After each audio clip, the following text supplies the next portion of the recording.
بسم اللہ الرحمن الرحیم. ایک نئے پروگرام کے ساتھ آپ کی خدمت میں حاضر ہیں. گیلانی صاحب, اس ملک میں it's country of happenings and there is no dull moment.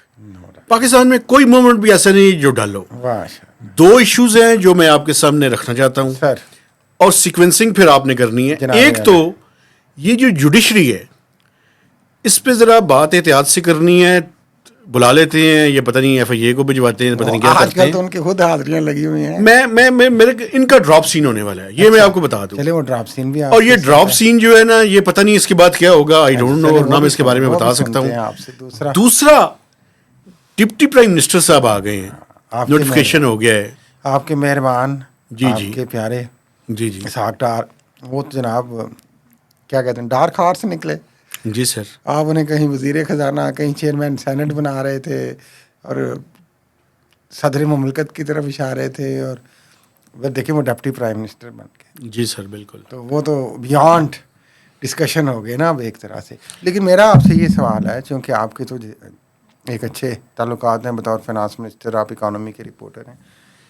اتوار کا دن چھٹی کا, رات گئے سعودی عرب میں وزیر اعظم اور وزیر خارجہ, اور نوٹیفیکیشن ہو جاتا ہے پیچھے سے کہ وزیر خارجہ ڈپٹی پرائم منسٹر بن گئے. یہ کیا منطق ہے؟ اتنی ایمرجنسی کیا ہے؟ سر ویسے رات کو نہیں ہوا, دوپہر کو ہو گیا, شام کو ہو گیا, پر اتوار کو ہوا, چھٹی والے دن ہوا, باہر کے ملک بیٹھے تھے, ہوا. میرے پاس دوپہر کے وقت نوٹیفیکیشن آ گیا تھا. اور ویری گڈ. اگر آپ یاد ہوگا کوئی, میں چونکہ کل چھٹی تھا تو میں نے بعد میں دیکھا, تو جیسے ہی میں نے دیکھا تو میں نے ٹویٹ بھی کر دیا تھا. لیکن دیکھیں, بنیادی طور پہ ایک میں آپ کو بتا سکتا ہوں, ایک وجہ تو یہ تھی کہ کافی ساری فائلز پہلے ہی مختلف یونیورسٹیز کی ان کے پاس آ رہی تھیں. اچھا, کس کام کے لیے؟ بیسیکلی پرائم منسٹر دیکھیں نا, پرائم منسٹر کا یا تو پرنسپل جو سیکرٹری ہوتا ہے, سیکرٹری ٹو پرائم منسٹر, ان کے پاس آتی ہیں, تو وہ ڈسٹریبیوشن اور ورک میں کافی ساری فائلز کو پہلے ڈار صاحب ہی دیکھ رہے تھے. اچھا جی بالکل. اب یہ جو نوٹیفیکیشن ہوا ہے, اس نوٹیفیکیشن سے یہ ہوا ہے کہ ایک باقاعدہ, یعنی کیسے کہتے ہیں, آفیشیلی, اور ایک ان کا اسٹاف پہلے بھی ان کے ساتھ کام کر رہا تھا, مجھے پتہ ہے ذاتی طور پہ. تو وہ ذرا فارمل انہوں نے اس کو اسٹیٹس دے دیا. تو ساتھ میں وزیر خارجہ بھی رہیں گے. جی, ساتھ میں وزیر خارجہ بھی رہیں گے. وہ as a deputy prime minister میرے کہنے کا مقصد یہ ہے کہ پہلے سے کام کر رہے تھے.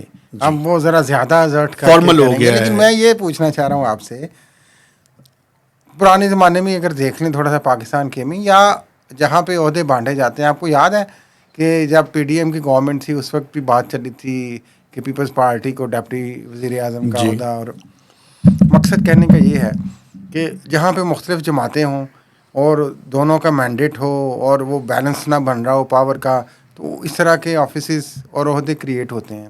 یہ پی ایم ایل این کی حکومت ہے, تو کیا پی ایم ایل این کے اندر ہی دو گروپ ہیں جن کے لیے دو عہدے کریٹ ہو گئے ہیں؟ دیکھیں, میں آپ کو بتاؤں, آپ نے یہ سوال تو مجھ سے پوچھا ہے, تو مجھے جواب بھی اب سنیے گا. بیسیکلی ڈار صاحب میاں نواز شریف کے کیمپ کو ریپرزینٹ کرتے ہیں, نمائندے ہیں ان کے. جی, ذاتی نمائندے ہیں. تو اب یہ جو ہے وہ میں سمجھتا ہوں کہ وہ اپوائنٹمنٹ سے اس کا مطلب یہ ہے کہ یہ پی ایم ایل این کے اندر جو اس ٹائم میاں صاحب کا گروپ ہے, بڑے میاں صاحب, وہ اب حاوی ہونا شروع ہو رہا ہے. حاوی کا مجھے نہیں پتا, کم از کم اس کی ریپرزنٹیشن آنی شروع ہو گئی ہے. جو پہلے سے ظاہر ہے خرم دستگیر, جاوید لطیف, رانا ثناء اللہ سب مائنس ہو گئے تھے. تو اب یہ اس کا مطلب یہ اشارہ کرتا کم بیک ہے کہ پی ایم ایل این کے اندر ایک ریزرویشن ہے شہباز شریف کے متعلق. یہ تو بیسکلی اپنے ہی وزیر اعظم اور چھوٹے بھائی کو انڈرمائن کرنا بھی ہے نا, فرینکلی. اچھا, یہ آپ کہہ رہے ہیں, میں نہیں کہہ رہی. خود وزیر اعظم ہے. اچھا, تو آپ کو کیا مسئلہ ہے اگر آپ کا چھوٹا بھائی وزیر اعظم ہے, کیا آپ کے کچھ کام نہیں ہو رہے؟ یا پھر جس طرح آپ نے فرمایا اسحاق ڈار صاحب پہلے بھی کسی زمانے میں 22-23 کمیٹیوں کے ممبر تھے, یا پھر وہ خود چاہ رہے ہوں گے کہ انہیں کچھ 26 سے زیادہ کمیٹیوں کے ممبر تھے, انہیں کچھ اختیار ملے. لیکن یہ ممبر نہیں, چیئرمین تھے. With in the P M L N کچھ معاملات جو ہے نا وہ پرو اسٹیبلشمنٹ اور اینٹی اسٹیبلشمنٹ مجھے لگتا ہے کچھ. نہیں, ڈار صاحب کا کام یہ نہیں ہوتا, یہ میں آپ کو تھوڑی سی وضاحت کرنا چاہتا ہوں. ڈار صاحب کا کام برج کرنا ہوتا ہے. برج کرنا, تو وہ شہباز شریف کا کیا کام ہوتا تھا پہلے؟ نہیں, وہ اصل میں وہ برج کے پار چلے گئے. نہیں, میرا ایک منٹ ٹھہر جائیں نا. تو اب یہ نئے برج کی ضرورت ہے. بیسیکلی انہوں نے ہمیشہ ان کا اور چودھری نثار علی خان جو کسی زمانے میں ہاں جی پی ایم ایل این کی طرف ہوتے تھے، اور ویسے میں آپ کو بتاؤں پھر بات دور سے چلی جاتی ہے، پی ایم ایل این کے اندر بھی جو میاں صاحب سے ان کی دوری ہوئی تو بیسیکلی تو یہی سمجھا جاتا تھا نا کہ انہوں نے زیادہ میاں صاحب سے زیادہ اسٹیبلشمنٹ کو سرو کرنا شروع کر زیادہ دیا، پار کر لیا. ہاں برج اس طرف چلا گیا.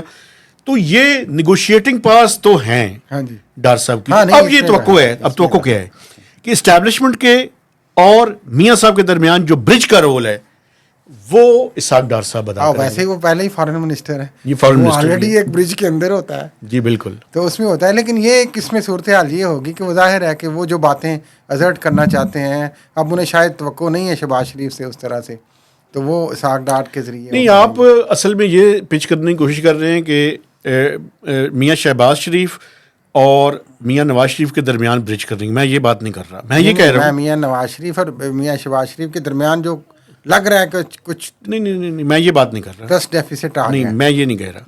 میں یہ کہہ رہا ہوں کہ نواز شریف اور اسٹیبلشمنٹ کے درمیان جو دوریاں ہیں ان کو برج کرنے کے لیے جو رول پلے کریں گے وہ اسحاق ڈار. نہیں تو شہباز شریف میں کیا کمی ہے، یہی تو میں آپ سے پوچھ رہا ہوں یار. نہیں، مسئلہ یہ نہیں ہے نا. مسئلہ یہ ہے کہ وہ بنیادی طور پر حکومتی امور اور جو کیمپ جس کو ریپرزینٹ کر رہے ہیں وہ کیمپ یہ کہتا ہے کہ مانو نہیں، لیٹ جاؤ، لمبے پہ آ جاؤ. کون کیمپ کے؟ شہباز شریف کا؟ جی تو پھر مسئلہ تو ہوا نا کوئی. وہ مسئلہ آپ ہے سب کو نا. بات کھل کے کرے نا بھائی. تو میں کہہ رہا ہوں نا کہ بھائی آپ مہتاب حیدر کی ضرورت پڑ گئی تو وہ کارگلانی میں کیا کمی تھی بھائی، جو پہلے ہی کام کر رہا تھا تو کوئی کمی تھی نا. کوئی کمی تھی نا. بالکل تو نہیں. تو میں کہہ رہا ہوں آپ سے اب وہ مسئلہ یہ ہے کہ وہ کمیوں کو تو آپ نے پورا کرنا ہے، لیکن ایک جو تیسری بڑی قوت ہے اس کے ساتھ نیگوشیٹ بھی کرنا ہے نا.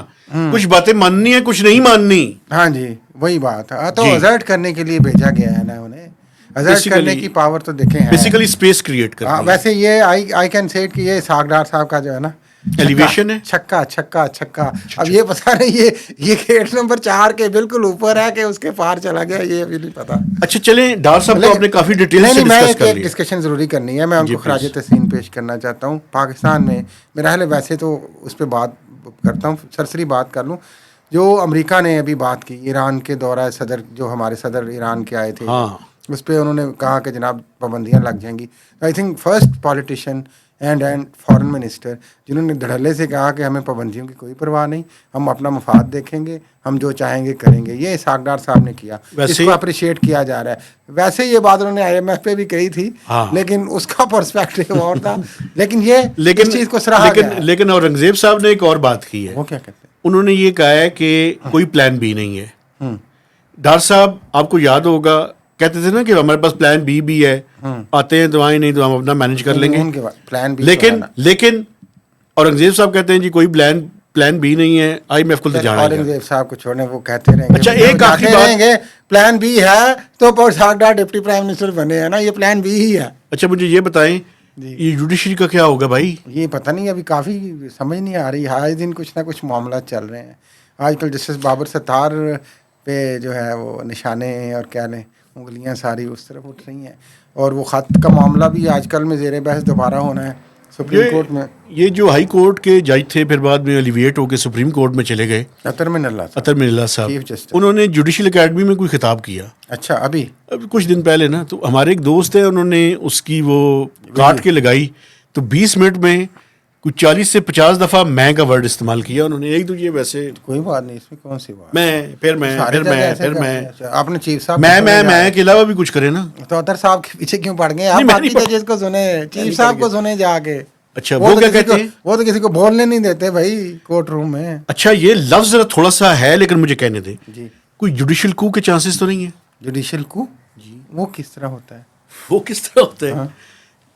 ایک ہوتا ہے ملٹری کو، ایک ہوتا ہے جوڈیشل کو. اس میں کیا ہونا ہے جوڈیشل کو میں؟ جوڈیشری نے کیا کر لینا ہے؟ مجھے نہیں پتا، میں تو آپ سے پوچھ رہا ہوں، آپ نے مجھے پر سوال کرنا شروع کر دیا. وہ آپ کہہ رہے ہیں نا کلائمیکس آنے والا ہے، شروع میں آپ نے فرمایا، جاتے جاتے بتائیں نا کیا کلائمیکس آنے والا ہے. جوڈیشری ٹیک اوور کر لے گی؟ نہیں جوڈیشل کو کا مطلب میں تو یہی لے رہا ہوں. مجھے نہیں پتا، یہ بات نہیں ہے. ڈسینڈنگ ویوز اندر بہت سارے ہیں. ہاں یعنی کہ جوڈیشری کے اندر سے ایسی آوازیں آ رہی ہیں جی جس طرح کبھی چل رہا ہے کئی جگہوں پہ جی کہ وہ آرمی کے اندر بھی مختلف متضاد رائے ہیں یار اور میرے گروپنگ ہے اور وہ ہے. تو یہ دیکھیں کانفلکٹ اچھا بابر ستار صاحب نے آج جرمانے کیے ہیں، پتہ ہے آپ کو؟ کانفلکٹ بھی ہوتا ہے، ڈائیورسٹی بھی ہوتی ہے، اختلاف رائے بھی ہوتا ہے، ڈسینٹ بھی ہوتا ہے. آپ کو پتہ ہے آج بابر ستار صاحب نے جرمانے کیے ہاں ہیں جی، 5 ایسا لاکھ یہ روپے. وغیرہ پہ کیے انہوں نے 5-5 لاکھ روپے. بس انہوں نے یار کہ یہ کیا پٹیشنیں لے کے آ گئے ہیں آپ. بہت اچھا نہیں کیا یہ. مجھے تو وہ غازی فائز عیسیٰ صاحب یاد آ جاتے ہیں پھر، اور وہ ان کا وہ ریپلے یاد آ جاتا ہے. وہ فیض آباد دھرنا آپ کو یاد ہے؟ ٹھیک ہے. پھر فیض آباد دھرنے میں پٹیشنیں آئی ہیں عمران خان کے زمانے میں، پھر اب واپس ہوئیں. تو یہ جو فیض آباد دھرنے والا کمیشن بنا تھا اس سے پہلے ایک دن وہ یہی کلاس لیتے رہے صاحب اداروں کی کہ آپ کو کس نے کہا تھا کہ یہ پٹیشنیں لے کے آئیں کہ جناب یہ ریویو ہم واپس لینا چاہتے ہیں اور یہ کرنا چاہتے ہیں. اچھا تو اسی طرح کا معاملہ بابر ستار کے حوالے سے اداروں کو دیکھیں بدقسمتی سے پش کیا جاتا ہے کہ جائیں آپ یہ پٹیشنیں لے کے جائیں تاکہ وہ جو پریشر کسی طاقتور نے رکھنا ہے مینٹین وہ رکھنا ہے وہ کسی طریقے سے رکھ سکے. لیکن یہ بتائیں اب اس کا اینڈ رزلٹ کیا نکلے گا؟ یہ تو آپ بتائیں، میں تو کچھ نہیں، ابھی تو جنگ جاری ہے. آپ جنگ کہہ رہے جاری ہیں ہے. کلائمیکس قریب ہے، دیکھ لیتے ہیں. دیکھیں چیزیں اتنی آل از ناٹ ویل. پر کیا ہوگا آپ کے خیال میں؟ یہ مجھے نہیں پتا. دیکھیں مجھے جس دن پتا ہوگا نا. نہیں تو آپ نے خود کیا کلائمیکس ہونے والا ہے تو بتائیں نا آپ کلائمیکس. نہیں میں بتا رہا ہوں نا آپ کو کہ اب یہ زیادہ عرصہ اس طرح سے معاملات کو چلایا نہیں جا سکے گا. پھر کیا؟ آپ نے دیکھیں اس کا حل بھی ہے نا ایک. وہ جاتے جاتے ہم صرف تبصرہ ہی نہ کرتے رہے، کوئی حل بھی. جی آئین اور قانون موجود ہے یار، جی، اس کے تحت جو کوئی بھی ہے اس کے تحت فیصلے کریں. کتنے آئین و قانون؟ کوئی کئی نہیں. دفعہ آپ آئین و قانون کی بات کرتے ہیں تو مجھے تو حیران پریشان کر دیتے ہیں. کوئی کتنے آئین آئین و قانون پچھلے کئی سالوں سے آپ دیکھیں اس ملک میں کہاں آئین و قانون. کیا پی ٹی آئی کے دور حکومت میں جب وہ ان کے ساتھ کھیل رہے تھے تو اس وقت آئین و قانون پامال نہیں ہو رہا تھا؟ پھر پی ڈی ایم کے دور میں عمران خان کو گھر بھیجنے کے لیے اور بعد میں پی ڈی ایم نے کتنا آئین و قانون پامال کیا. اور اس اب کے بھی ایسے ہی بعد رہے گا. پھر جو الیکشن ہی نہیں ہوئے وہ آئین و قانون کی بڑی عزت ہو گئی تھی. پھر اس کے بعد الیکشن جس طرح کے ہوئے اور جو عوامی رائے کے ساتھ کیا گیا ہے وہ تو آئین و قانون کو میرا خیال ہے وہ اٹھا کے انہوں نے کہاں رکھ دیا. صحیفہ بن گیا آئین و قانون. بھائی آئین قانون کے ساتھ ہر ادارہ ہر گورنمنٹ مذاق کرتی ہے اپنے اپنے مفاد کے لیے.